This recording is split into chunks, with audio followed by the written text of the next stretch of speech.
I don't know if I can get him out of there, if I do catch him.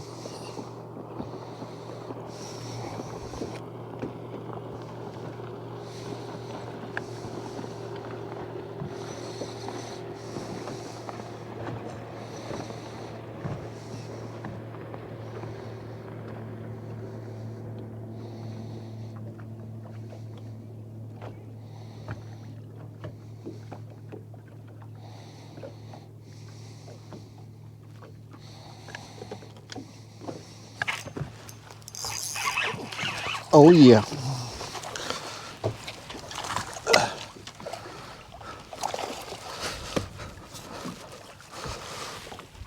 Oh yeah.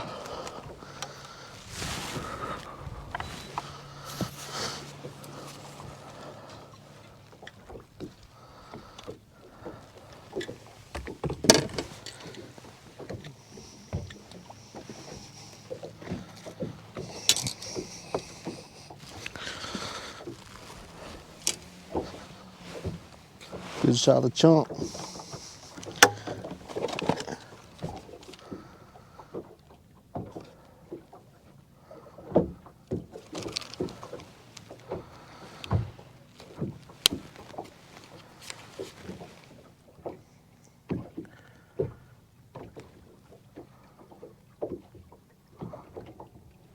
$1.94. Just under 2.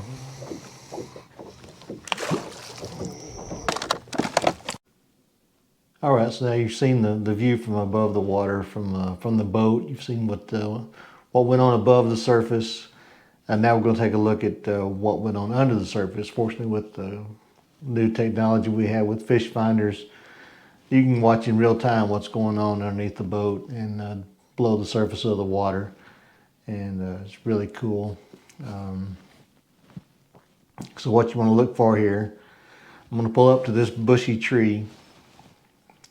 Most of the time when this technology is called live scope. When you're using live scope, you can look down at a tree or a brush pile and you can see fish in there. But this was so thick I couldn't actually see the fish. I just thought, well, I'll do a little wildcatting just to see if something might be hiding down in there amongst all the branches. And I could see some bright spots that I thought might be fish, but I wasn't sure. So when I did drop my jig down there, you'll notice I'm jigging it a little too much, and I dropped it down. Actually, probably hit one of the fish, and it swam out. Which normally they'll swim away, but this one he darted out. Surprised him. He darted out, turned around, and came right back to the tree. And so I get my jig over, and I'm trying to hold it right above his head and see if I can get it to bite, even though I've already kind of spooked it. And thought it was going to, and he's kind of turning up on it and looking at it like maybe he wanted to. But I believe what happened is another fish was in the tree that I couldn't see, and that second fish came out, and that's the one I ended up catching. When I set the hook on it and started reeling it up, it got out of the picture pretty quick, but you can kind of catch a glimpse of the bigger fish, the one that I spooked, and watch it kind of swim down to the bottom. So that reminds me of some scripture we'll talk about later on after we watch the video.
All right, in Matthew 24, Jesus is talking to his disciples and talking about the end of times, talking about when he returns.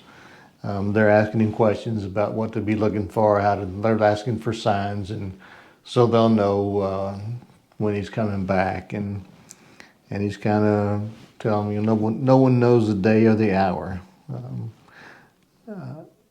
But he says, everyone will be just living their life, going about their normal things, eating, drinking, marrying, doing the things people do. Just life is, in general, life is just going along, just like it was in the days of Noah. Noah built the ark, and his family was prepared for the big flood, but no one else was, and they were just going about their life, doing their thing, ignoring God, and till God shut the door on the ark and it started raining, and they were all taken away. It says it's going to be the same when Jesus comes back and the second coming and when he returns. It says 2 men will be in the field, one will be taken, the other left. 2 women will be grinding at the mill, one will be taken and the other left. Watch therefore, for you do not know what hour the Lord is coming. But know this, that if the master of the house had known what hour the thief would come, he would have watched and not allowed his house to be broken into. Therefore you also be ready, for the Son of Man is coming at an hour when you do not expect. So,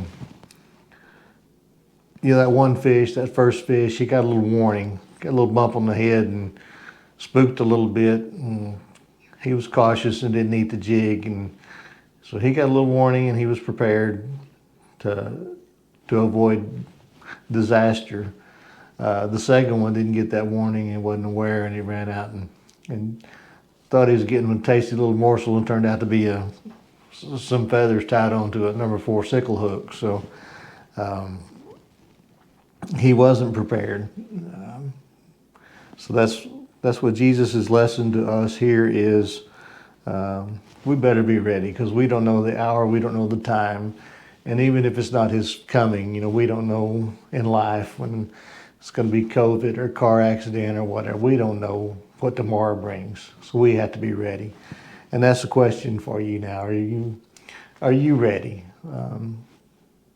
There's lots of things in life to distract us, and lots of things we can pay attention to and get busy doing. But first things first, we got to make sure we're right with Jesus and we're ready. And if you're not, get ready soon. This is the time. We got Easter coming up, and no better time than the present, because we don't know what the future brings. So you guys remember, ask, seek, knock. Thanks for watching.